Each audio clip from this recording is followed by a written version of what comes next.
大家好，今天我們來聊一個，乍一聽你可能覺得有點匪夷所思的話題：一群消失的女孩，怎麼就會最終導致他們的父輩在工地上付出生命的代價呢？這兩件事聽起來風馬牛不相及，對吧？但就有這麼一篇研究，它揭示了這背後一條非常致命的邏輯鏈。接下來，咱們就一塊來深入的扒一扒這篇研究，看看它到底發現了什麼。好的，我們會分5步來解開這個謎題。首先，咱們直擊要害，看看什麼是致命的回旋镖效應。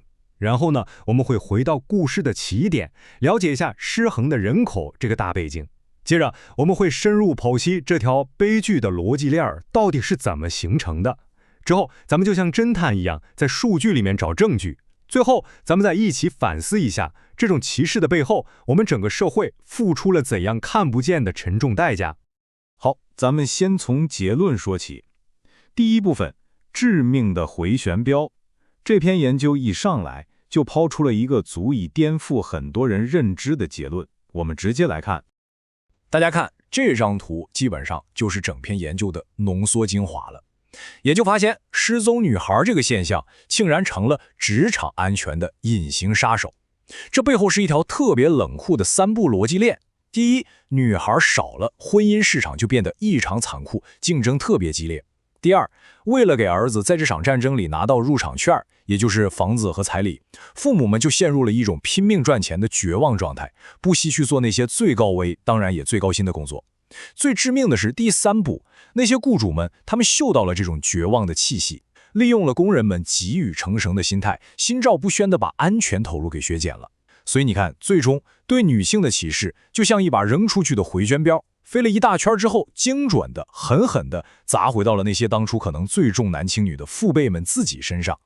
好，但這個結論聽起來是不是有點難以置信？要完全理解它，咱們必須先回到問題的源頭，看看它背後根植於哪2個非常嚴峻的社會現實。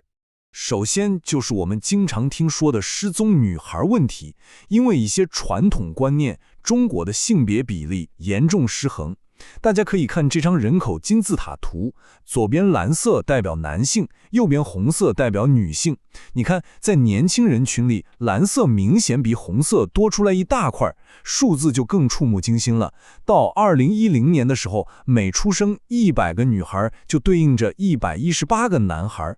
這意味着什麼呢？未來會有幾千萬的男性在婚姻市場上可能找不到伴侶。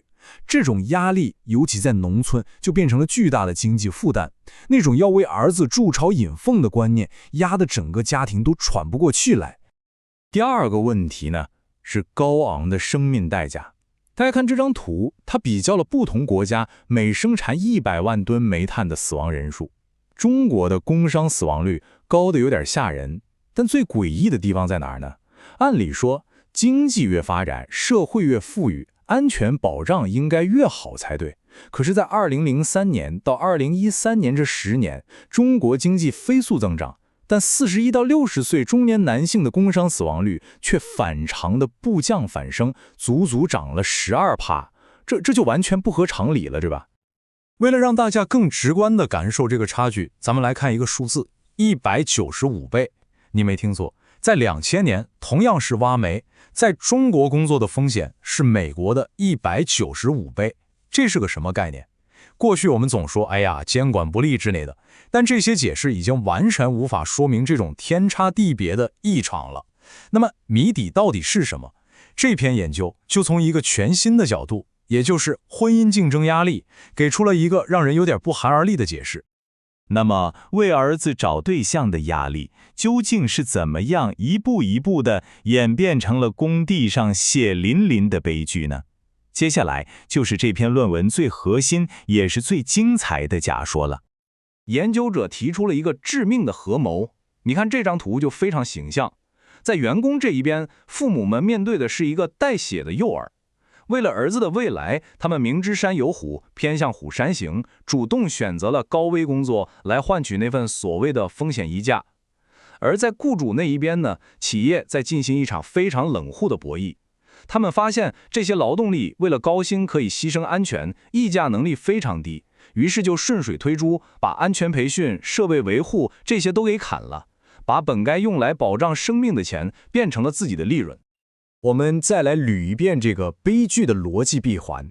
員工端，也就是父母這邊，婚姻市場的巨大壓力，迫使有兒子的家庭必須用命換錢，這改變了他們的風險偏好。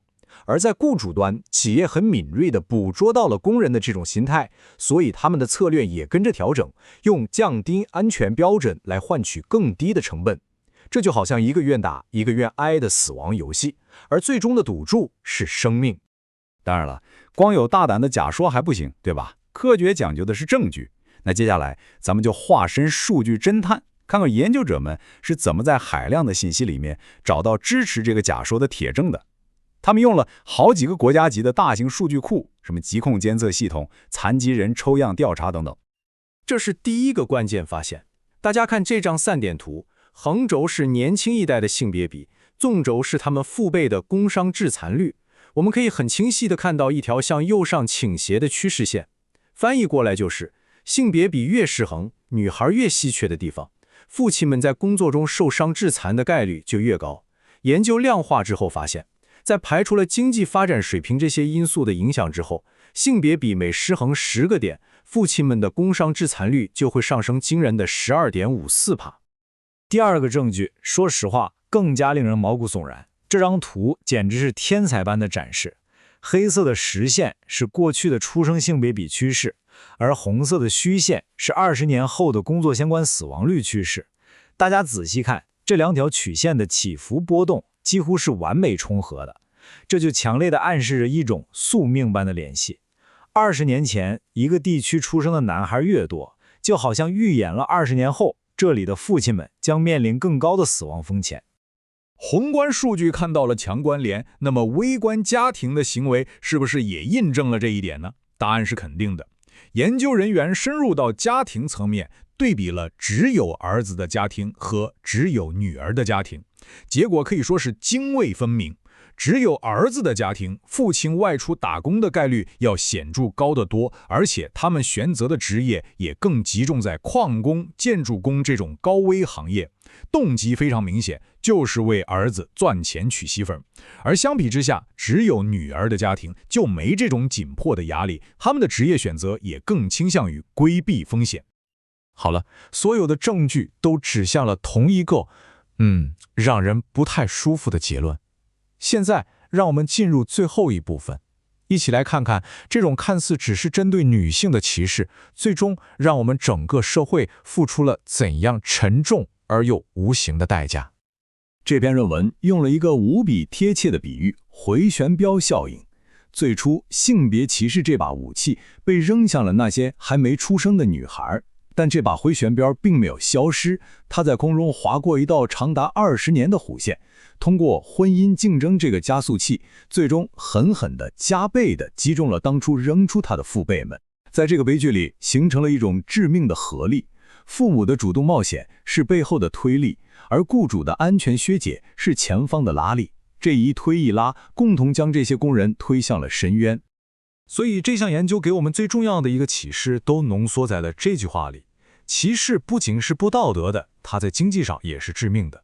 他用冰冷嚴謹的數據告訴我們一個特別深刻的道理：社會上任何一種歧視，無論它看起来多麼微小，都可能通過我們意想不到的複雜的社會經濟鏈條，最終讓整個社會，包括歧視者自己，都付出沉重的甚至是生命的代價。